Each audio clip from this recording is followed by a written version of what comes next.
Good. Finally made it live. Yeah. How's things down in Chattanooga? They're good. They're good. How are things up where you're at? Not too bad. It's supposed to snow here tonight. Yeah, we had a couple of really nice days, and it's turned just the past few hours. It's turned cold and windy and a little bit wet. Yeah. Yeah, that's what's happening here, kind of. Still got the folk school going down there? No, it's been gone for a while now. Oh yeah. I'm still doing lessons and stuff here and there and over FaceTime since the pandemic. Are you in double C? Double C today, yes sir.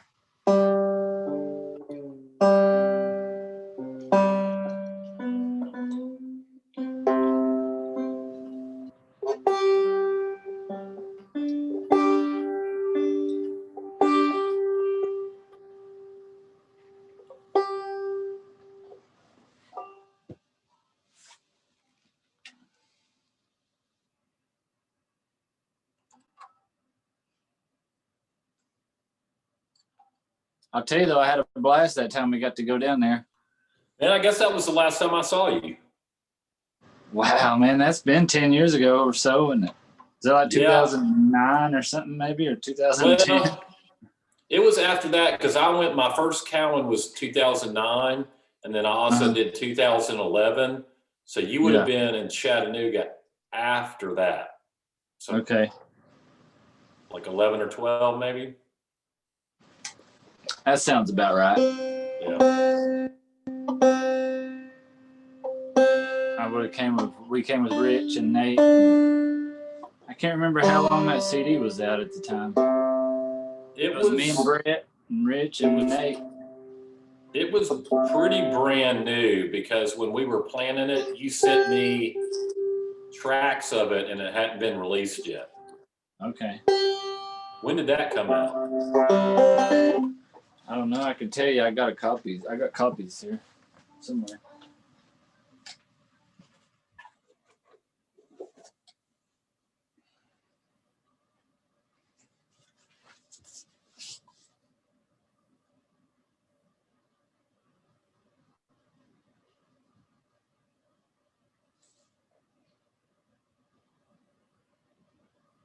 I'm not seeing a.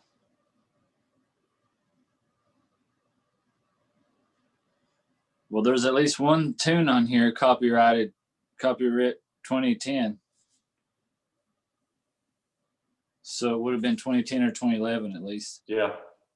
Probably was 2011 because the song that Nate wrote that the CD was named after was copywritten in 2010.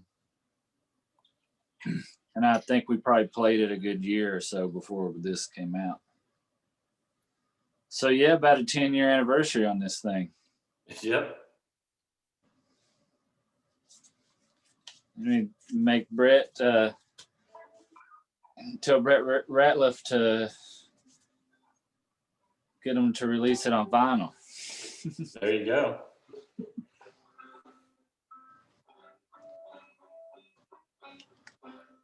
I think he's kind of over the record label there, or he talked to me on I've only seen Brett one time during all this. It was out on the street out in front of the shop. He was talking about trying to get June Apple record label going again.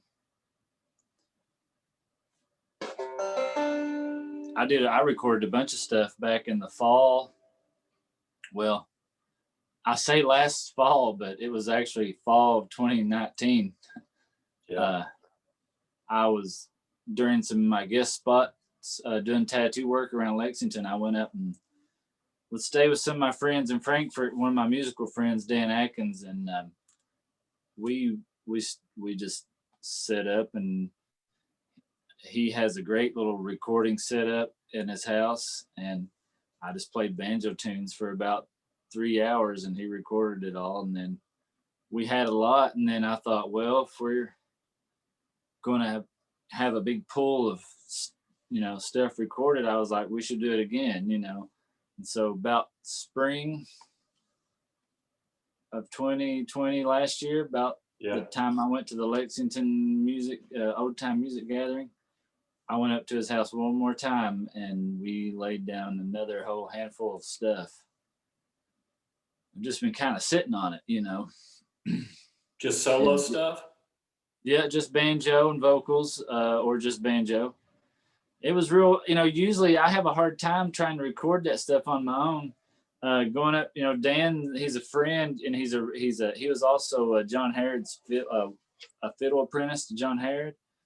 And so Dan is real enthusiastic about the music, and and he made it real, just like it was like me and him were just hanging out, and I was playing him tunes, and he recorded it, and it was a fun atmosphere, to record that sort of stuff in it. Anytime I sit down and try to record banjo music, like just in my house, I even got a little microphone that hooks into my computer, I just kind of can't get I can get the tune down and play it, but there was just something about having somebody else there sort of cheering you along. Yeah. Who you knew appreciated. I'd love to hear that stuff. I like bands and combos, but like I've listened to 5 Miles of Ellen Wood,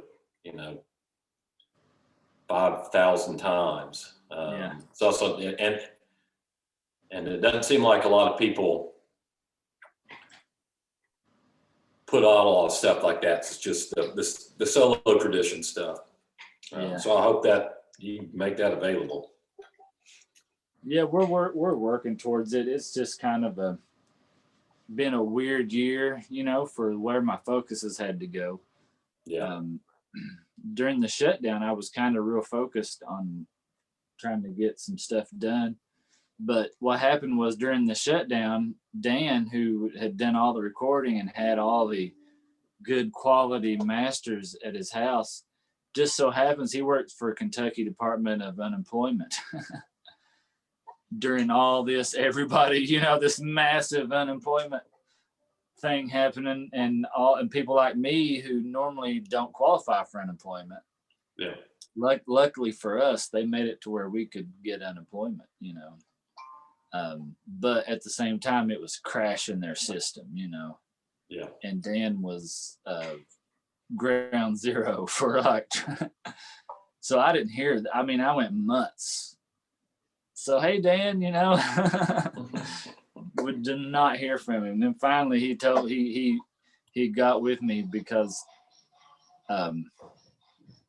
he had ended up getting with me about unemployment. Said, just heads up, to be patient with unemployment. It's all going to come through and all this. Just letting you know as a friend, that's what I'm working on, And, but yeah, he finally actually just recently, maybe a month or two ago, sent me the actual disc with the high quality masters on it, or the high quality raw format that Jesse Wells said he was going to master. So that'll be fun to get Jesse's ear on it. You know what I mean? Yep. And Brett talked about putting it out on June Apple. So we'll see, how that goes. It all just, this is sort of as the time, I'm sure it'll come to light sooner or later. Yeah. Looks like everybody's joined in here. Me and Matthew Evans are just chit-chatting a little bit. Matt used to run a folk school down in Chattanooga, and it was one of the real fun weekend was when Rich and the Po-Folk got to go down there and play we played several little gigs, didn't we? And it seemed like we were in we played these little low-key gig show at the actual folk school, and then it seems like we went somewhere else and played, didn't we? Like a little theater. We did the Barking Legs Theater, which is a really, really nice place to play and see music here in Chattanooga. We're lucky to have that. Yeah, I remember that being really cool experience, but it's been 10 years almost now. So Yeah. it's I'm in double C here today. Does anybody have any questions about anything? Have you all been able to get, I guess they're making YouTube videos of the lessons and putting them and sharing a link so that you got this your own little. I figured we'd go to the next more common tuning for old time music, and that's the double C or the hook and line tuning. Somewhere out there, and I guess I even did a workshop on playing hook and line. What I'd like to start with for double C, I would imagine everybody's kind of familiar with it. We call it double C. I've heard George refer to it in notes as one finger C, which just means you got one finger down there. Or the hook and line tuning.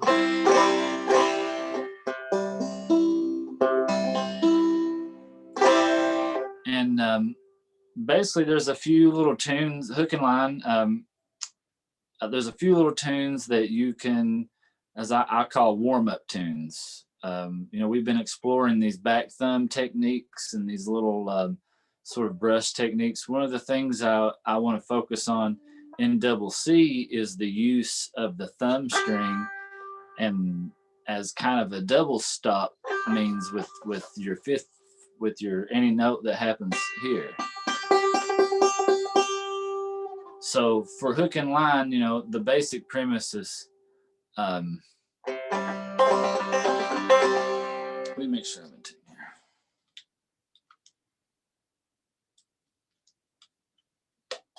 There's so many different ways to play hook and line that if you went and looked for the tune hook and line, what you're going to find is like hook and line, minnow on a line.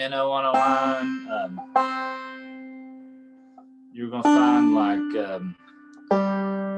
hook and string even, maybe.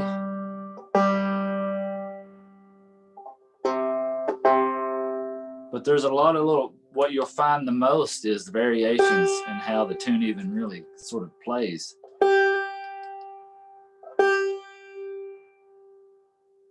But the tune is just kind of has a lot of basic little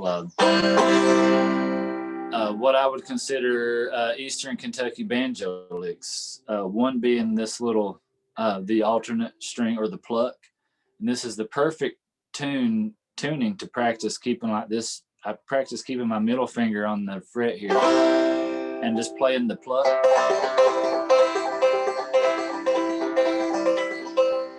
Where I'm picking the G string, pulling off the C string.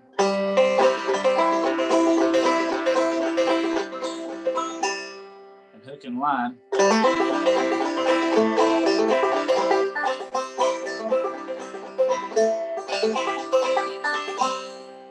Hook and line just kind of hammers on. That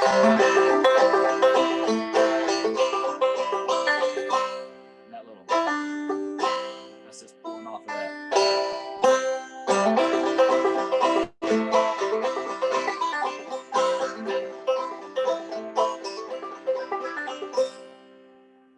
And then the high part to hook and line is this. Let's see.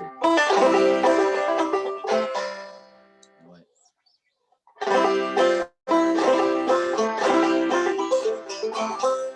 And that's what I'm talking about with the melody. And I could go. I could do that, or I could go.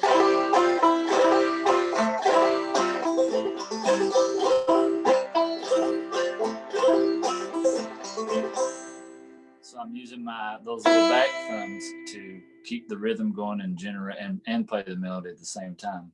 So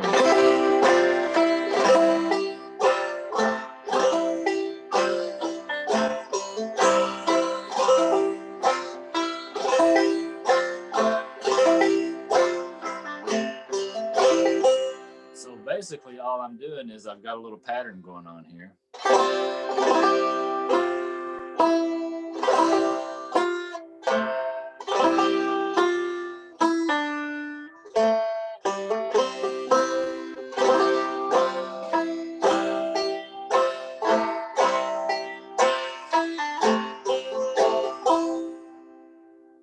So this hand starts going. Sorry, one more time. So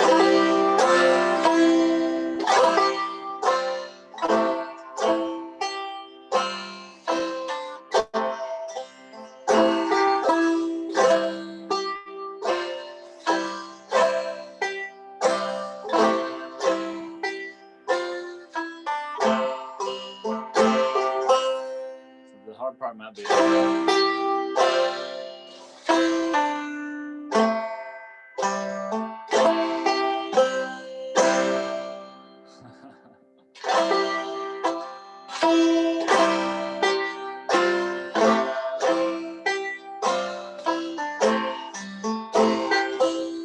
Let me play this little 2-part version at the speed. So.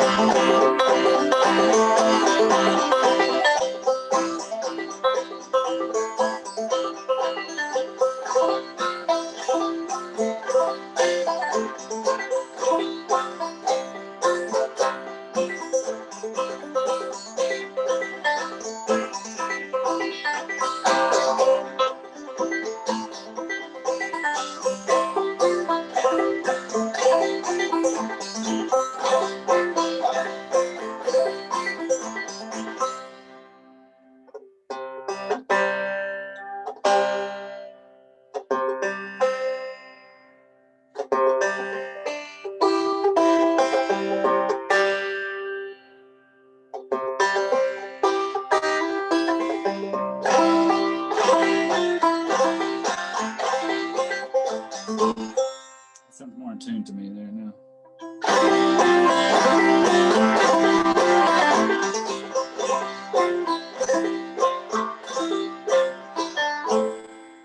That might be the trick, that little. And I kind of come back down with both fingers right here. I don't know if that's what the chord sounds like. You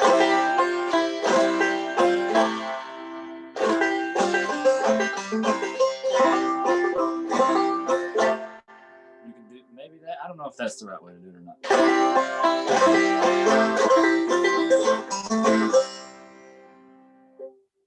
But hook and line is a tune that you can play with. I'm not playing it the same way every time. It's what I would consider a warm-up tune. It's almost like if you could meditate on that.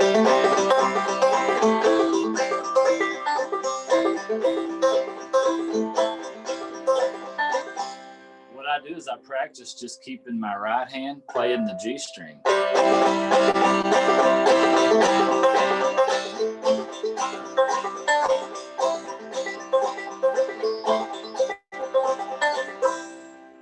Emphasize the C string when I hit the last note.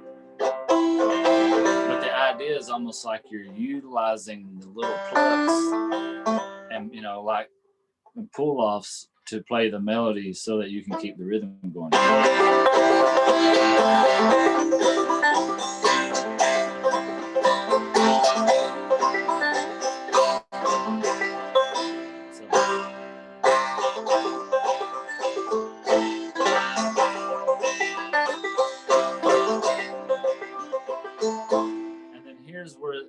Here's also where the other little lick sort of comes in.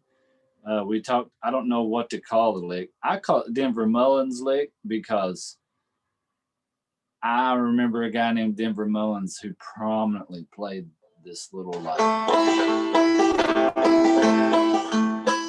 See, I'm kind of. We did it in a tune last time. Hey John, D, where'd you get your britches? With that one little trick, So what's happening is you're kind of.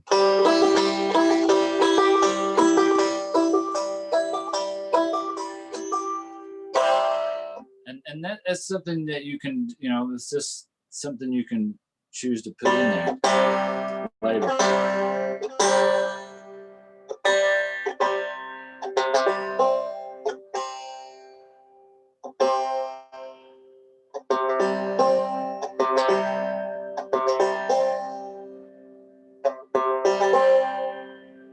I feel like I'm having tuning issues.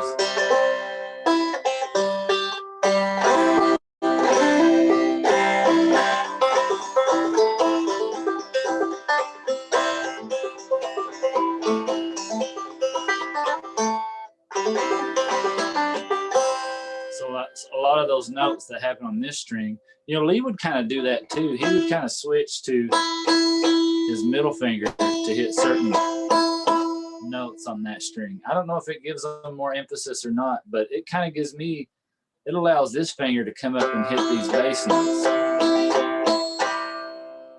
So when I'm playing overhand in the C tuning, I'm thinking a lot about this.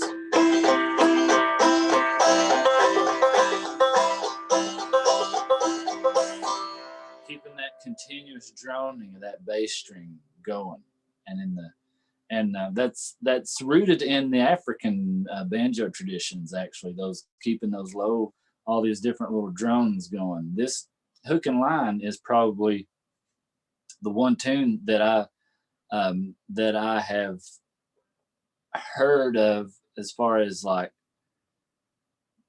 it is one of those tunes that comes from the African vine of all this old timey music. I taught the tune to a lady named Rose Skelton. I don't know if anybody knows her. She's from the UK, and she would come to visit at the shop, and I taught her to play hook and line. But she also was doing whatever her profession was. She was going to Mali, Africa, and she kept her banjo with her. And she told me that she had played hook and line for a group there in Mali. And you know, those old timey encanting traditions over there, you know, they're actually still going. I don't know how, you know, widespread it is, but I've seen videos, you know, of people today who still play these sort of those old African styles. But she said that people there recognized hook and line as a tune. They said, oh, they knew that tune, and they knew someone that played it.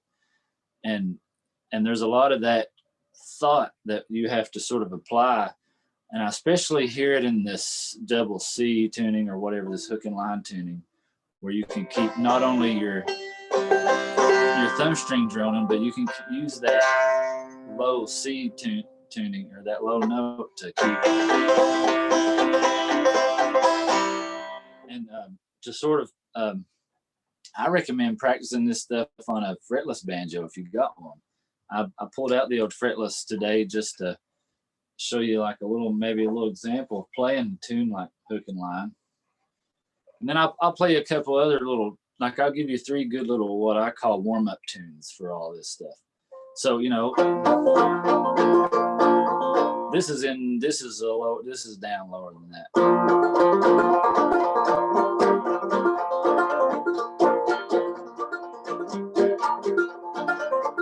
The reason that this stuff is good to practice on a banjo like this, because you don't have any frets, and so you're kind of, you know, you don't really want to get too far. Even trying to find where that note is, sometimes it's hard. And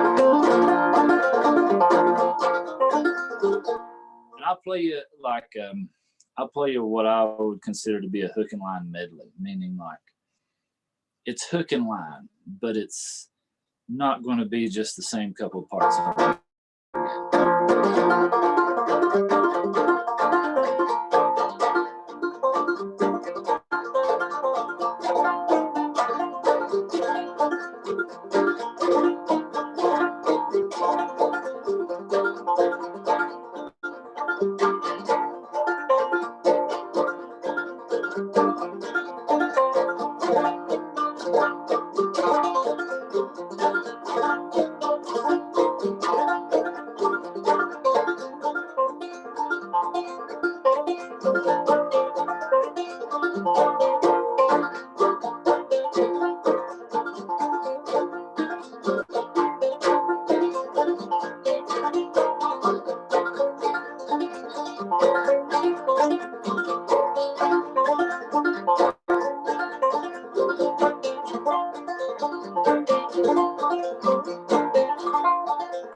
You just sort of get the rhythm going, and all these little fingering patterns are really simple. Like the one of my favorite ones just goes. That's all it is. It's just like an O2. Let's see. It just goes like this. Amazing the difference, the way the two sound. I don't know if you get it through this, you know, or not, but you know, for me to put this down and pick up this, it's like, wait a minute.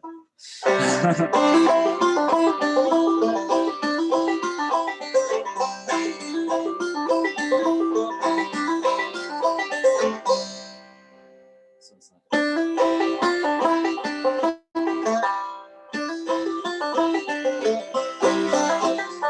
and that's a good one to kind of.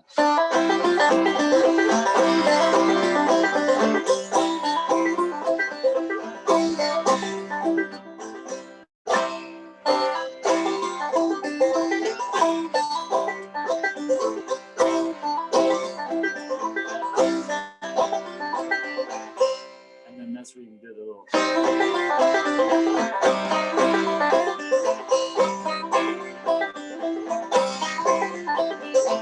Corey Morton, a local blind banjo player, had a fox chase tune that he played like this, where he just went. He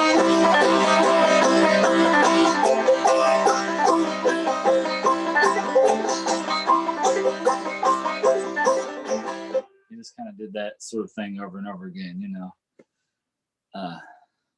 But that little, that's just sliding in from the one, you know. And then the other little hook and line part that I like is this little.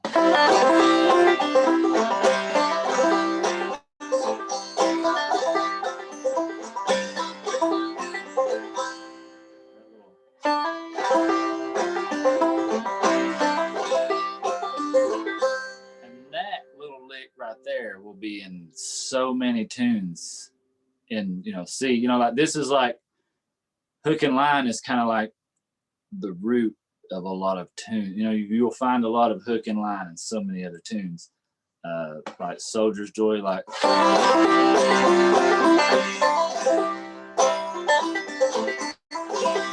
that little lick. For hook and line, it goes.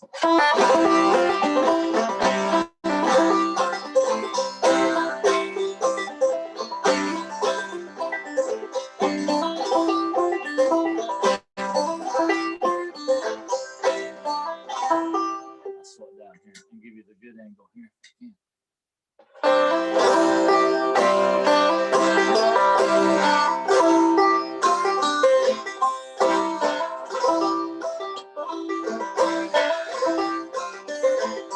The key is like the slower brush. You know, this brush that just kind of goes.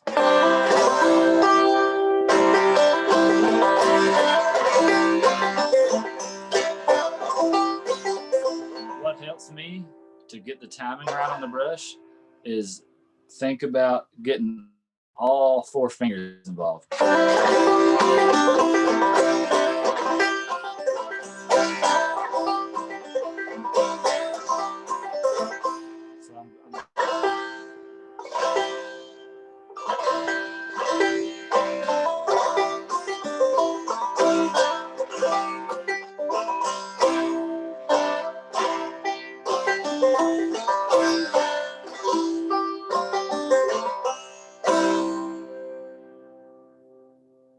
So hook and line, a good warm-up tune for getting some of this stuff down. And C, another good tune, you know, and all these tunes are kind of related. If you play them too much together, you can just sit and have just this endless amount of tunes. But one of the other, another tune I like to play of this is another old standard, Molly Hair. It's just like, and it's fun because you can use some of these two little.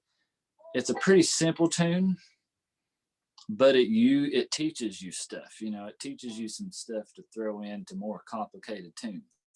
And if you don't get this stuff sort of down, then it can really snubble you up on a more complicated tune. And we'll get into how, you know, we'll evolve this or whatever.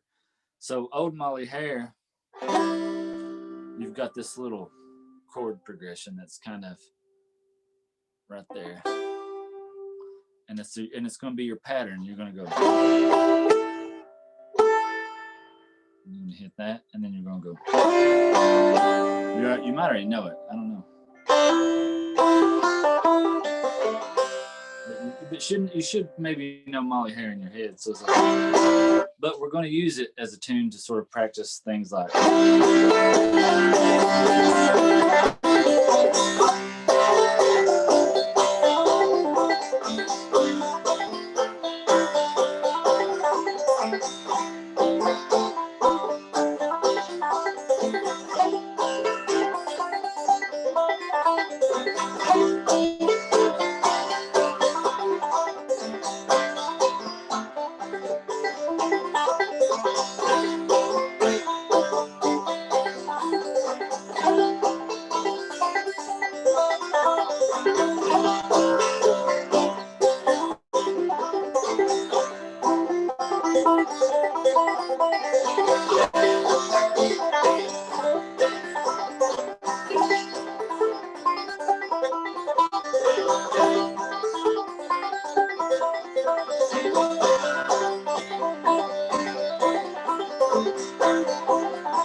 So Old Molly Hair, pretty simple tune. It's kind of like playing Bow Them Cabbage Down or something, really.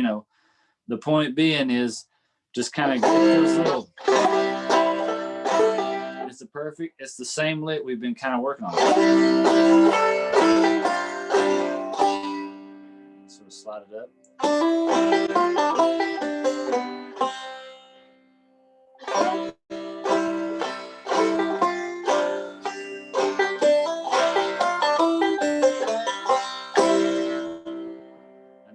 This part is just like chord changes. It's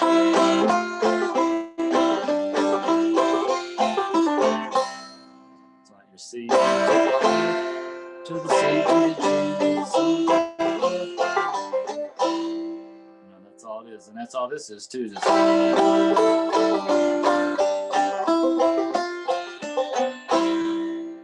it's real simple stuff. But I like practicing that sliding into it. So the idea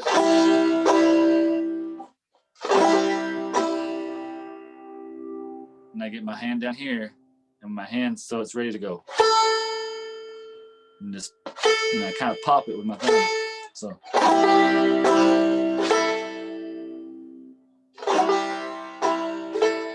that first stroke I hit them all.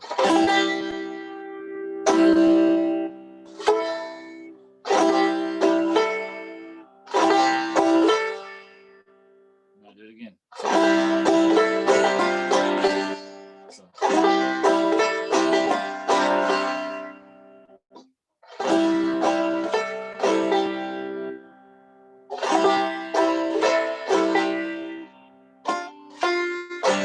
So I guess I do the second one a little different.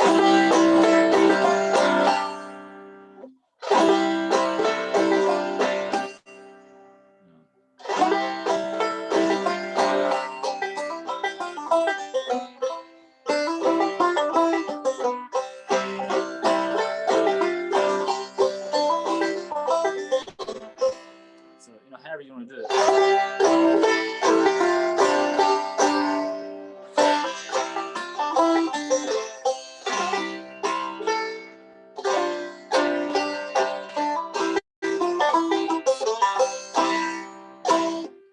And then this other part is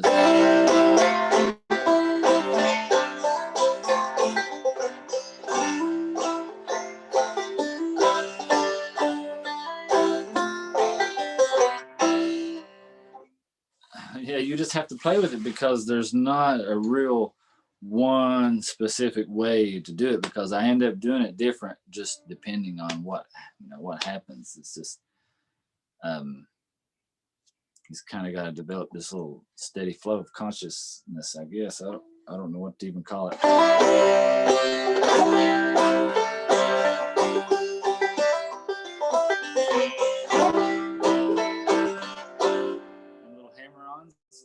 Little subtle things like that help. So like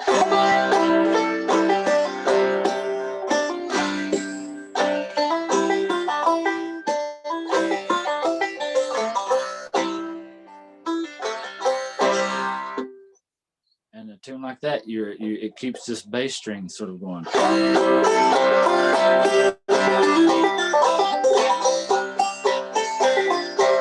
And you can get technical with it.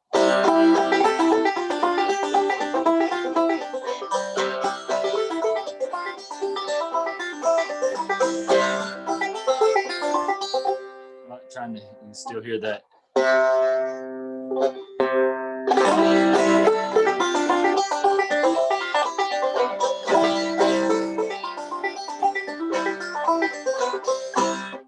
So you learn, you take those rhythms, some people are more technical players, some people are more adept to play the melody, to find the melody. Some people are more rhythmic players. This is just kind of ways to bring the two together to where you're using, rhythmic elements to give even more power to the melody on the banjo.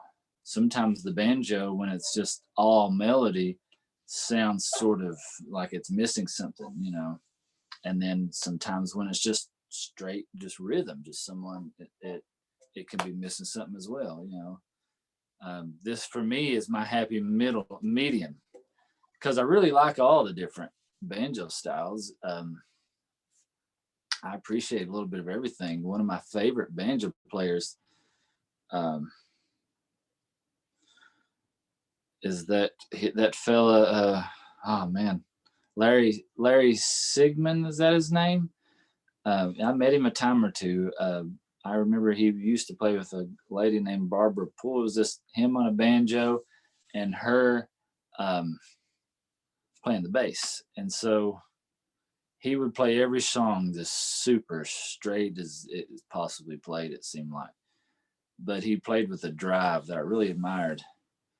And I thought it would be cool to recreate something like that, and take it a little even further or something, but I really appreciate certain really technically, where the melody is a little more brought out. I really appreciate that side of banjo playing as well.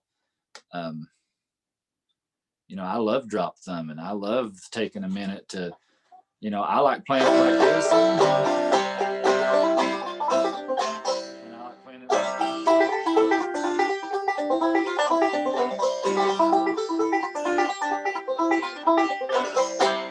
there's something to all of that, getting your drop thumb down, but having a strong rhythm behind it. So, oh Molly Hare, what are you doing there? Got that on a 78 here somewhere. Questions so far about any of these? I got another good, fun little warm-up piece. I call them warm-up tunes because they're just kind of like, you get these little, you get these tunes down, and I don't know, they just sort of affect my daily life in a way. I'm sort of playing it on my, I'm doing this stuff on my britches leg, when I'm walking around and stuff. Questions?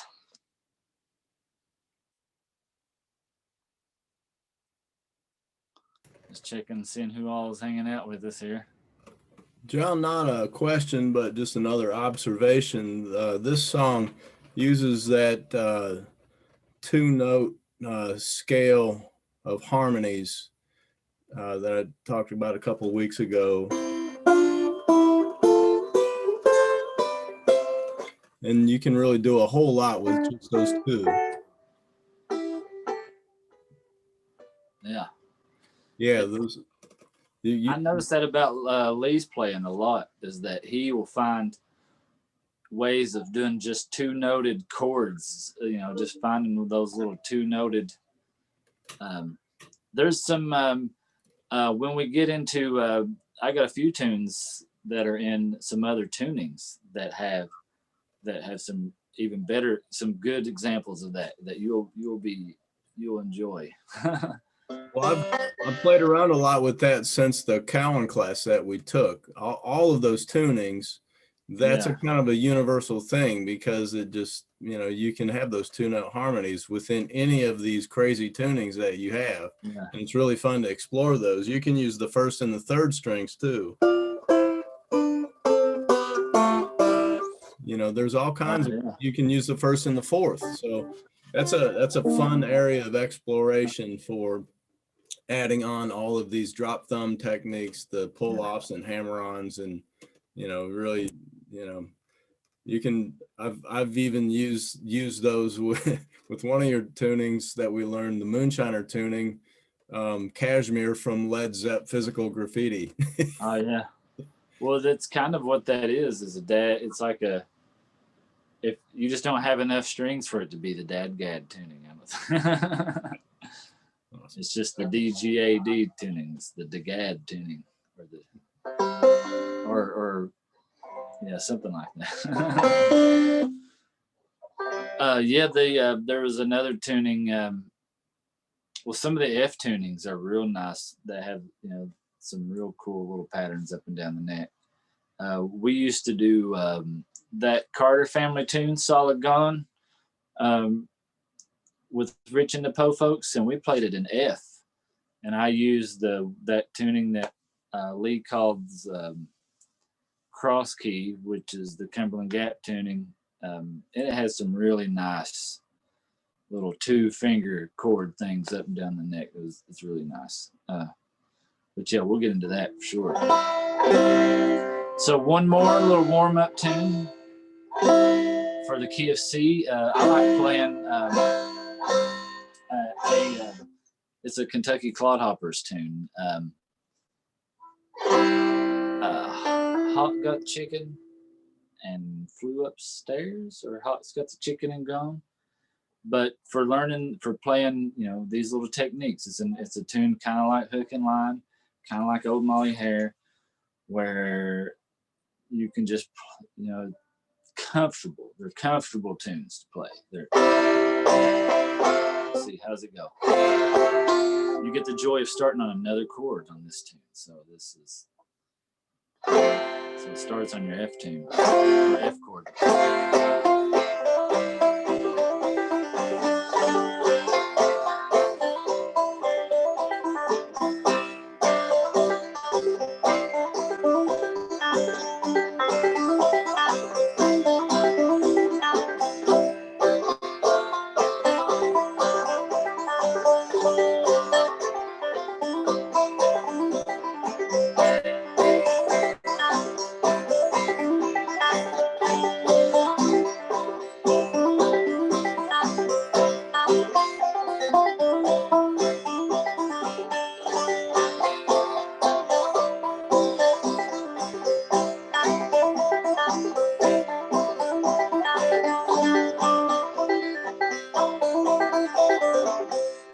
Pretty simple tune. It's just, and the words go. And the reason I think we started playing this in Rich and the Po folk. I don't know if we taped it or recorded it or whatever, but Brett for a while lived over there at Doubles, where we lived and had the farm, all that stuff, where George Gibson's farm, and we had this chicken run on the end of the barn. This was one of our first early attempts at being chicken farmers. So we had the run out here at the end of this barn, and every once in a while, either Brett or myself would go check on it. Or daily, we'd go check on it. One of us might go in the morning, one of us might go in the evening. But the idea was that, throughout the course of the day, we'd be checking on their chickens and stuff at the barn there. And one day Brett found a hawk trying to get the chicken, and it was dragging the chicken and trying to get it. It had just killed the chicken, and the chicken was just too big. The hawk it didn't have enough takeoff area because of the way the run was. So it had to leave the chicken behind because Brett kind of scared it off or whatever. And he said that tune popped into his head because he called me on the phone, and I went down there and got the chicken, and we brought it up, and Kelly cooked it, and we ate it. it's like run here, John, get your gun, hospital chicken ding dong. Run here, John, get your gun, hospital chicken ding dong. Hospital chicken ding dong upstairs, hospital chicken ding dong. Hospital chicken ding dong upstairs, hospital chicken ding dong. But it's one of those tunes. Well, all these tunes actually are probably, you can capo and play in D. A fiddler may play these tunes better in D, especially like hook and line. And this tune, I don't know what a fiddler plays Molly Herring, but these tunes are better suited if you're jamming with someone probably in D, especially a fiddler. They're going to have a much easier time. Believe me, I know. But it's like,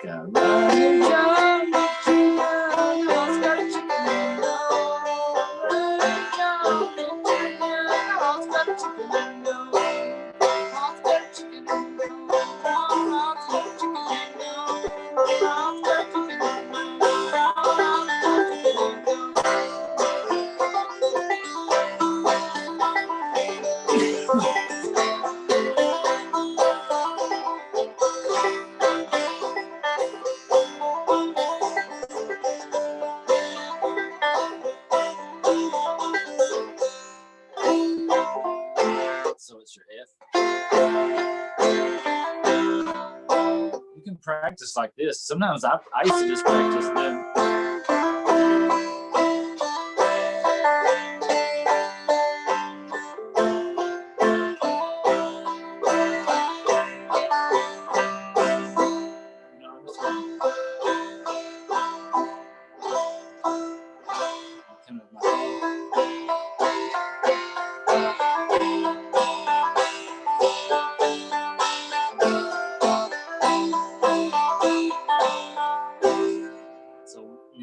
So you can take that and you kind of, that can help you sort of practice that lick, but then you take that and add it in, putting the thumb string back in the song.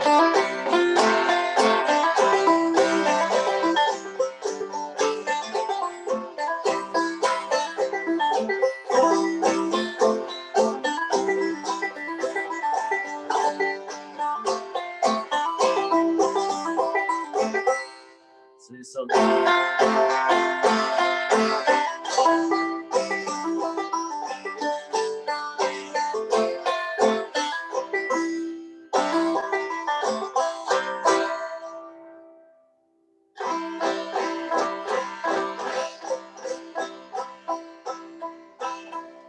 you get it to the point where, I don't know, at one point in time when I was learning just to play the downstroke style, I could barely individualize notes, pick out like what string I was hitting.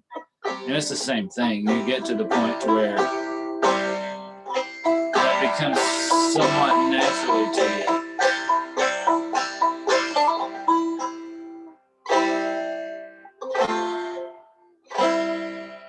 So it's basically, run here, John, get your gun, Oscar chicken and gone.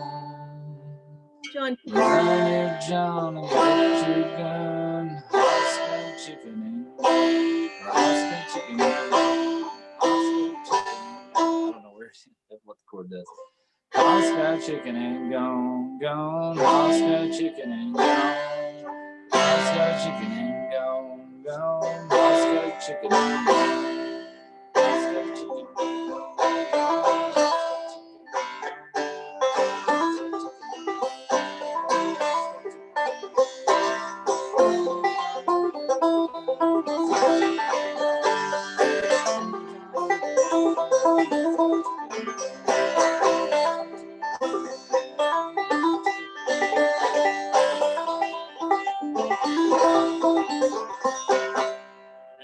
There's stuff like with my thumb, getting certain things clean. It's taken a while, The first tune that was really where the thumb stroke was actually kind of broke down for me was used with Fly Around, My Pretty Little Miss. Stu Jameson, who has passed away, who recorded Rufus Crisp in the 40s for the Library of Congress, he picked up a lot of Rufus Crisp's licks firsthand. Rufus Crisp being a banjo player from Allen, Kentucky. If you're not familiar with him, you really should get familiar with him, because Rufus Crisp has been one of my main. Like, I've got several discs of Rufus's music, and I was interested in Rufus because he was from Allen, Kentucky, which is right in this little area of Floyd County where I grew up. I knew many folks with the last name Crisp, and him being from Allen, if you're from Allen, then you probably spent a lot of time in Martin and Prestonsburg, because we all, those little towns are kind of interconnected there a little bit. So I was always intrigued by Rufus Crisp because of his such a influence in the greater world on old time banjo, but how it was taken for granted, at home, but I really latched on to Rufus's style of playing just because it was, it represented, to me, like, the type of, it was like my own backyard kind of music, I guess you could say.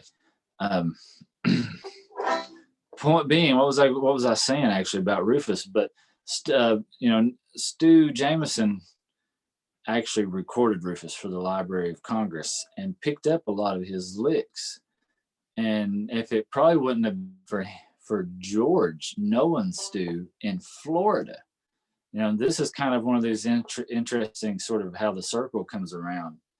And of course, Lee uses this lick and hook and line, and this sort of lick, hung around for a long time. But George made a video of Stu Jameson talking about Rufus Crisp's playing while playing a banjo, and this is the only time I've ever had anybody break the back thumb thing down to me, because these older folks like Lee and George, they don't really never really break this stuff down. But so, he was using the tune "Fly Around My Pretty Little Miss," and he was using the opening of the tune to practice the thumb string. So the very first note of the song is on the.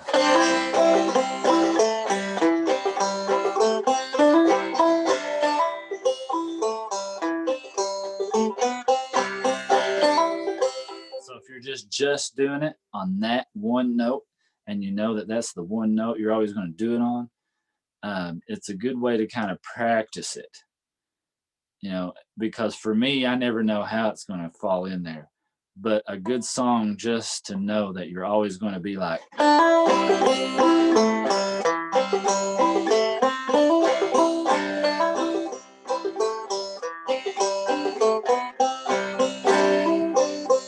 didn't do it that time.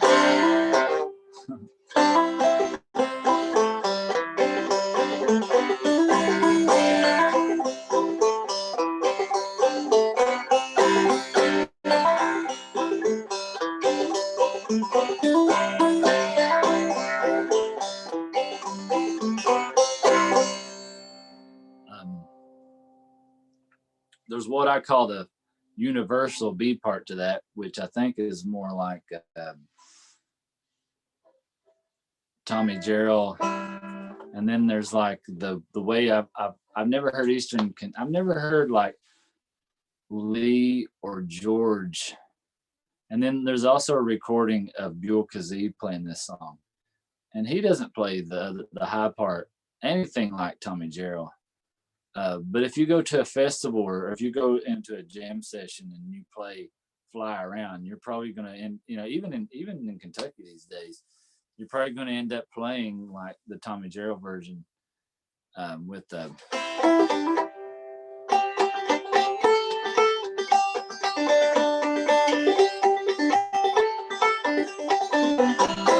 Or something like that.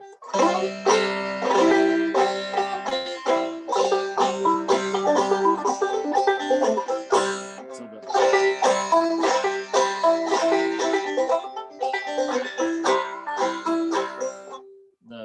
Western Kentucky versions that I've seen, it seems like the high part people are doing something just a little more simple, actually.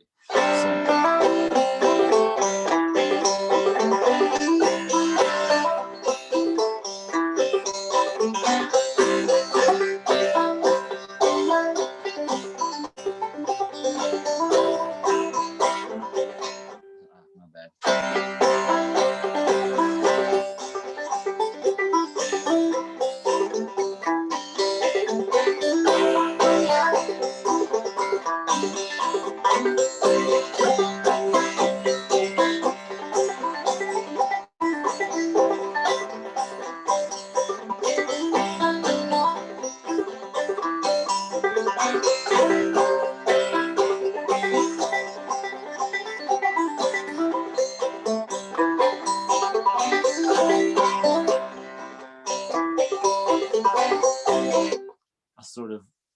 I didn't think that one just came to me. It just through teaching you guys that.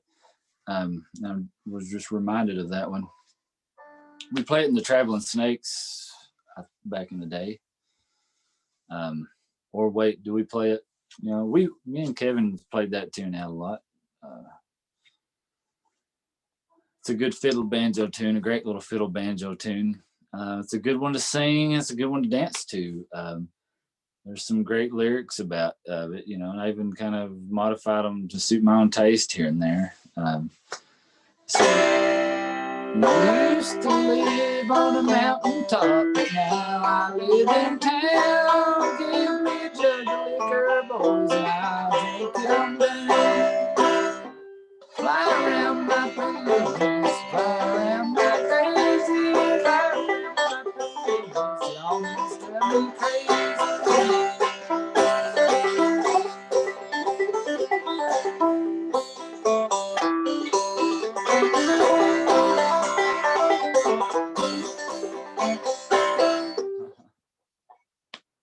How are we doing on our time?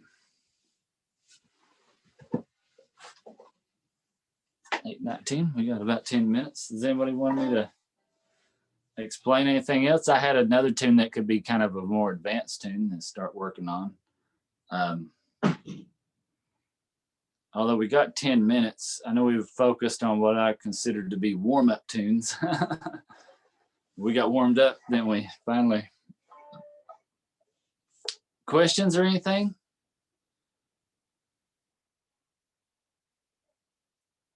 I'm trying to think of maybe even another just a warm-up tune you could throw in there. On that, John? Yeah. On that, the Rufus Crisp recording of Fly Around My Pretty Little Miss that's on that Library of Congress. Yeah. I hear that he starts out with an up picking, kind of slow, and then goes into the double shuffle with the overhand. Is that how you hear that? Yeah, that's how he does it on that particular one. On the released one, you know what I mean? That's the way he does it. There's some recordings of him playing some of the tunes he sings with Farmer Hal, and they just do them straight like tunes, you know what I mean? But yeah, he does a little, so, well, I'm glad you brought up picking, because a lot of this sort of stuff that we've learned with these four things, they work very well with up picking.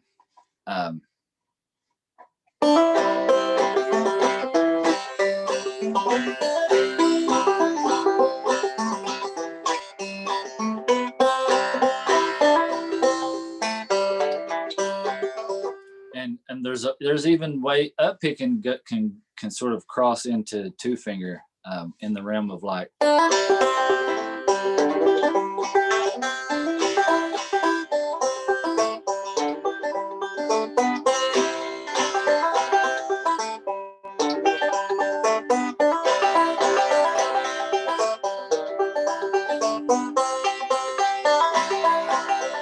I haven't played that tune like that in a minute.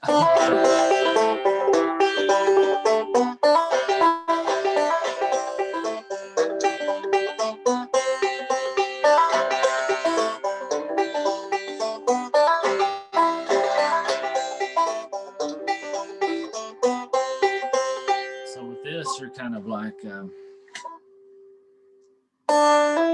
so you're up picking.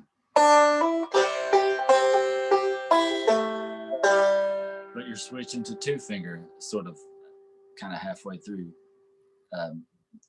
Well, I mean, that's the best way I can think of to describe it. It's like drop thumbing up picking style, but you kind of, your brain has to shift. You can't think of it like overhand, or you'll get funky, you know? So it's like, because now you're going to play the melody with the melody notes with this thumb. So it'll be like,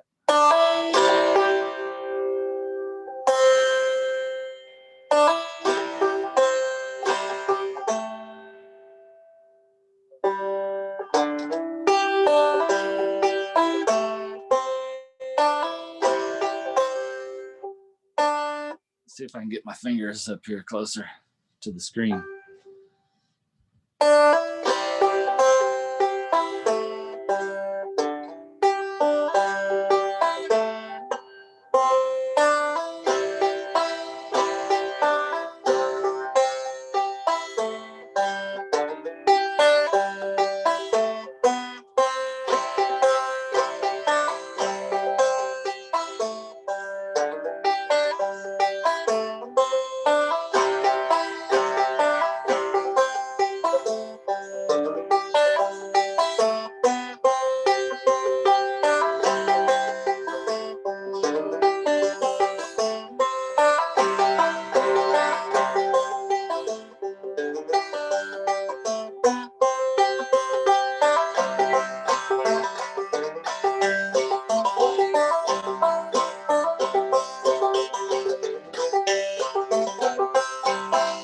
So I switched there to end to a just up picking. But for this part, you know, it's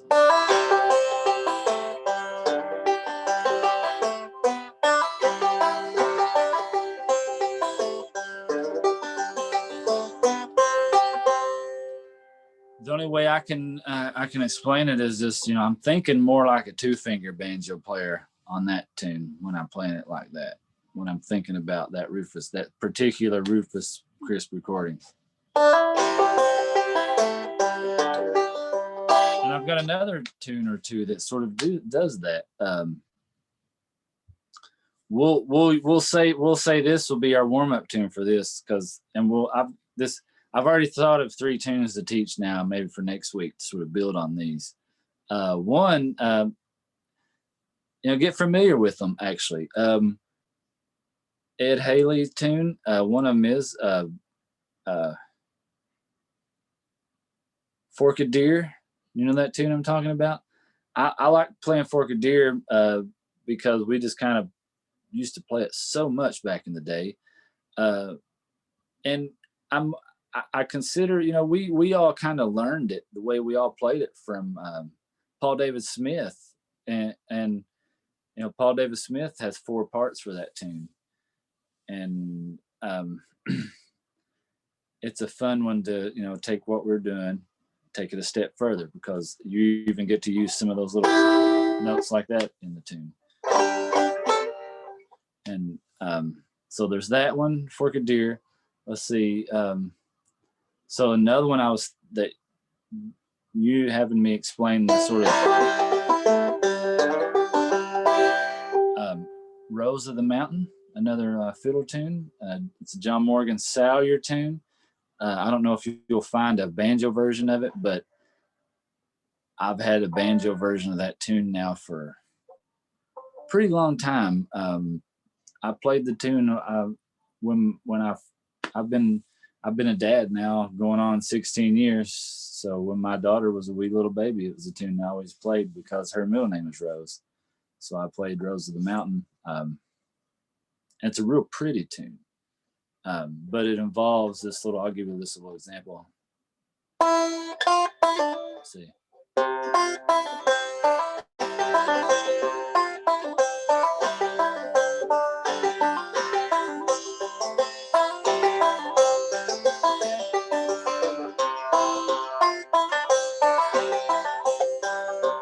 My bad.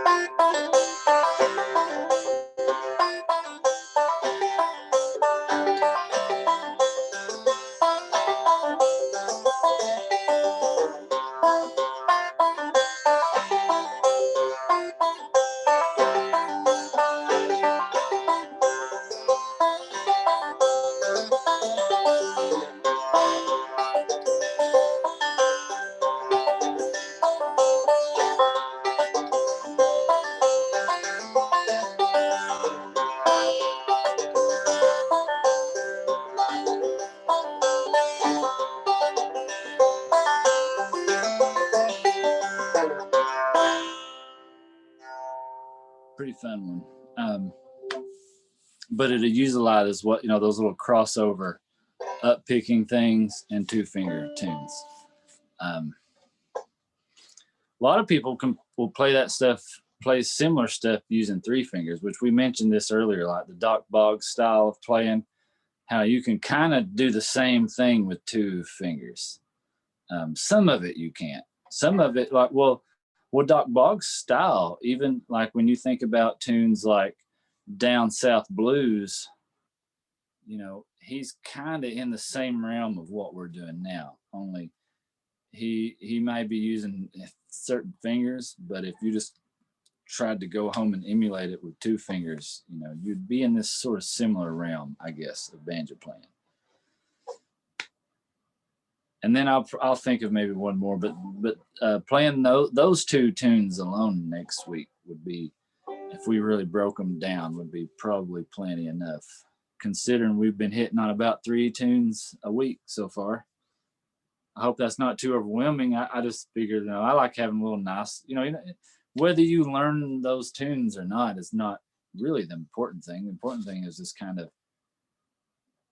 building these techniques up to where it ain't about, you can learn a tune, you know what I mean? You can go learn a tune. I got 1 million records over here. I can go tune digging for days, but the important thing is, we all have the tunes we like to play, and these little techniques are good ways to just kind of enriching your playing. For me, it makes playing the banjo a lot funner by myself. I always played in bands, and the banjo is the instruments that sort of keeps me playing music by myself. I don't have to be in a band and play the banjo. It sounds like a band all in its all at once sometimes. But yeah, and if you got a fretless banjo, I really cannot stress how fun it is to take these little techniques, on the old fretless, and just kind of play around. And if you don't have one, I know a guy in Blackie, Kentucky that makes one. Makes one. So how about some questions, anybody, or are we good? Been able to go back and watch the videos and stuff, or even tried? Sweet. Okay, well. Yeah, I like it. The real advantage of the YouTube is that you can adjust the speed of it if there's something you want to slow down. So that was having that 3rd class on YouTube. And I don't know how long videos last on Zoom if you're trying to access it through Zoom. I was able to download them, so I'm not worried about that. But I guess they last forever on YouTube, so that's nice to know. That's good. Yeah. Sweet. Yeah. I'm glad they're putting it on YouTube. Great. Thanks so much. Yeah. Hey, John, could you share the YouTubes? I don't know that I've seen the links for the YouTubes of the. Man, here's the thing. Grace or somebody who is doing the technology stuff, she sent out an email. So check maybe to see if there might be something from her. I'll have to go back and look and see. Okay, I thought it was just a double of the Zoom for this, but maybe that was the YouTube part. Okay. Yeah, she may have sent out a different link. I have to go back and look myself. Like I said, I'm still getting new. I'm new to sharing this stuff and doing it in an efficient manner. So I think the fact that it's on the YouTubes, go. If not, I'll look myself too. And if I see it somewhere, I'll point in the direction. All right. Thanks, sir. Thank you, everybody. Thanks, everybody. Appreciate you guys.